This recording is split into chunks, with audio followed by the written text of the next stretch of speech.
Hi guys, my name is Miranda Hunley and I do true crime. If you like true crime, you should like and subscribe. We are still talking about the Pike County Massacre, and this is my third and final video.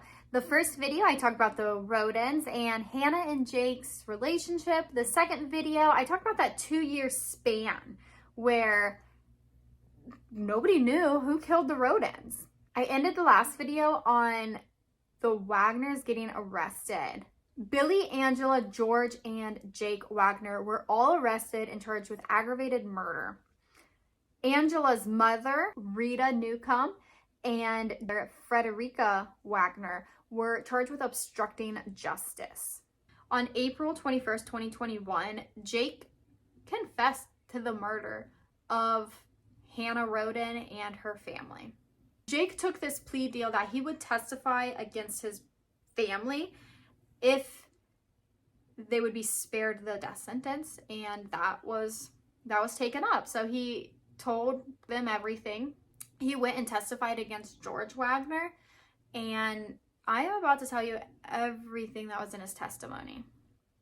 But first, Jake was charged with multiple different things, and I am going to just read that right off my paper for you guys because it's a lot.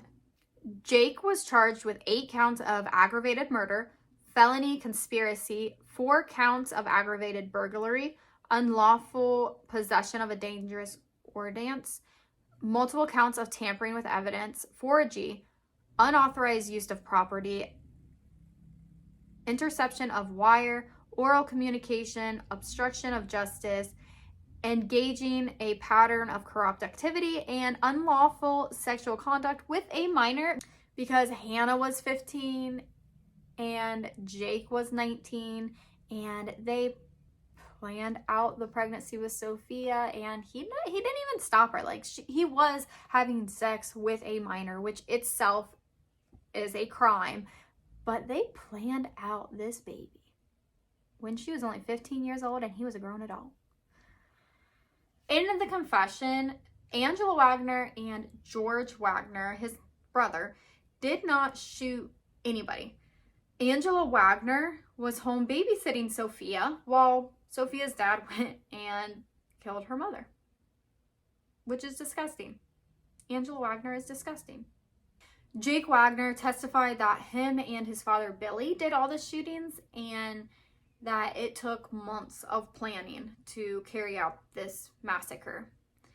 And Billy was getting irritated with his sons all throughout this planning of the murders. Jake would buy gun silencers off Amazon. His grandmother bought a bulletproof vest. They weren't trying to be sneaky about this at all. And Billy was are you effing kidding me? He was kind of a POS, calling his kids names, all this and that. Well, I talked about the family meetings that this family had, and they would have these meetings to plan out the murder for a couple months leading up to the murder. And Angela kind of just was the one conducting the meeting and piecing it all together for them. Okay, we need to do this, we need to do that, this is what we need to say. And while she's doing that, she's getting all these custody paperwork together for Sophia and Kylie, even though Hannah has said all throughout her pregnancy, Kylie is not yours. She's never going to be yours. I'm moving on. I don't want you to be the father figure in her life. But Jake is still I'm getting these custody papers ready. I don't know really if he knew what DNA was.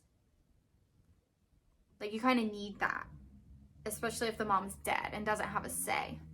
And as they're getting these custody papers together, they sign Hannah's name for her, and Rita Newcomb, which is Angela's mother, notarized it. So remember in the first video, and I was kind of weird, that's why. Because 1, Hannah said over my dead body, and 2, how'd you get that notarized so fast? So Angela really was the one planning everything out. She was really resistant at first, but she was like, well, the only way we can get custody of Sophia is if we murder Hannah. And then Billy was like, well, if we murder Hannah, we have to murder her mom and her dad and her brother Frankie and her brother Chris, because they're going to come after us. And then Billy was like, well, Chris Sr. lives with Gary, so if Gary's there, we have to murder him. And then Chris's brother Kenneth is going to know it's us, so we got to go murder Kenneth. And then, of course, Hannah Hazel was there when Frankie got murdered. So he told Angela if they didn't murder all those people, then they're going to come after Jake and murder Jake. And of course, Angela is like, oh, not my baby boy, my angel, who's done nothing wrong. They can't murder him.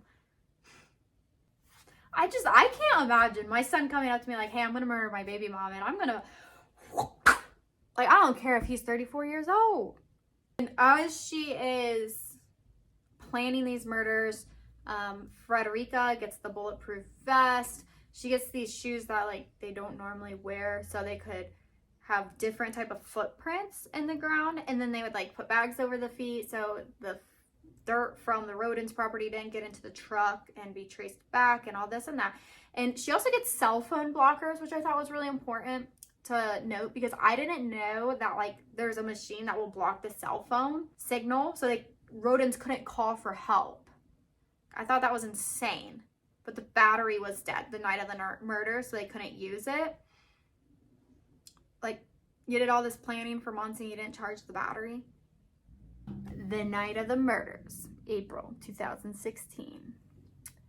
The family gathers around to watch the Boondock Saints to hype them up. You don't know how many times I tried saying this without giggling, but it's so silly. But whatever, they watch the Boondock Saints. They go to Chris Sr.'s house first, and George is supposed to shoot Chris Sr., but he freezes up, and now Chris Sr. had opened his door, sees these three men on the porch with a gun, and George is like, and so Chris is like, all right. As he's about to fight back, Jake grabs George's gun and shoots him and wounds him. And so now Chris is even more mad. Like, he was strong as a bull, and he really showed that the last moments of his life. He was trying to put up a fight, and the gunshot wounds really showed that on the autopsy. Billy grabs his gun and he shoots Chris Sr. 9 times in the face, in the torso, in the shoulders. And then he goes and he shoots Gary Roden. They drag Chris and Gary to the back room. They cover them up with a blanket, and they take Chris and Gary's cell phone. They collect the gun shells, and then they go and they drive past Dana Roden's house. But her lights were not on, indicating she was not home from work yet. They drive 6.5 miles down the road to Kenneth Roden's house, and Billy Wagner goes into the house, shoots Kenneth right in the eye, throws dollar bills all over him, and walks right back out. He was trying to stage it to look like something it wasn't. Then they drive back to Chris Sr.'s house, then goes to Frankie Roden and Hanny Gillies' trailer. All the doors are locked, so Jake climbs up into a window where his dad and brother hands him the guns as he's walking into the house.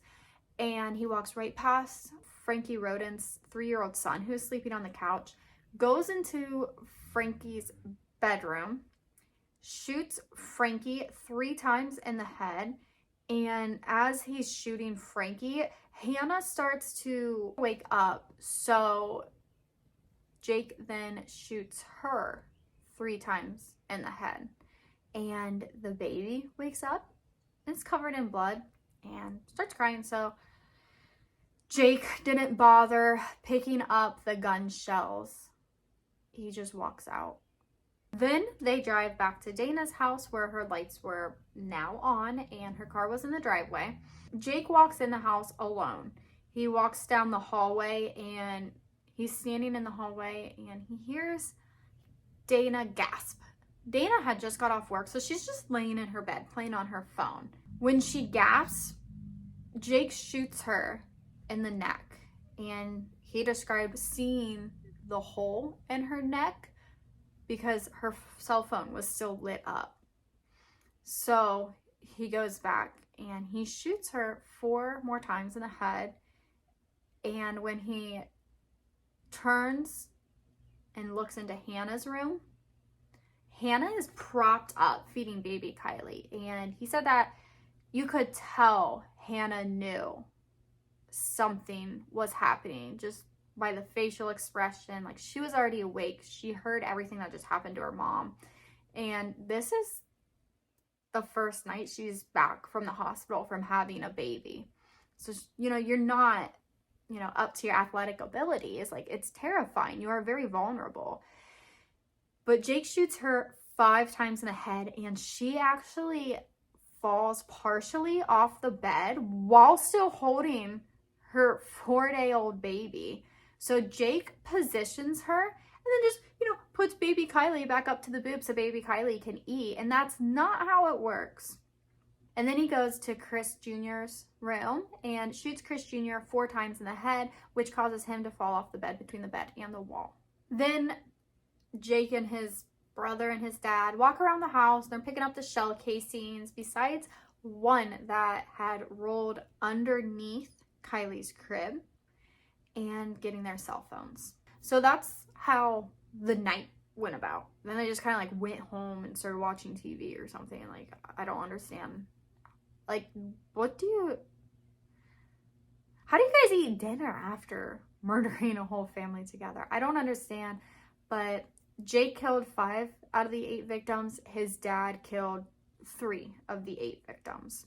And all of the victims were shot to overkill. There's no reason you need to shoot somebody in the head 5 times. After this confession, Jake Wagner tried to get off the hook because he didn't kill anyone.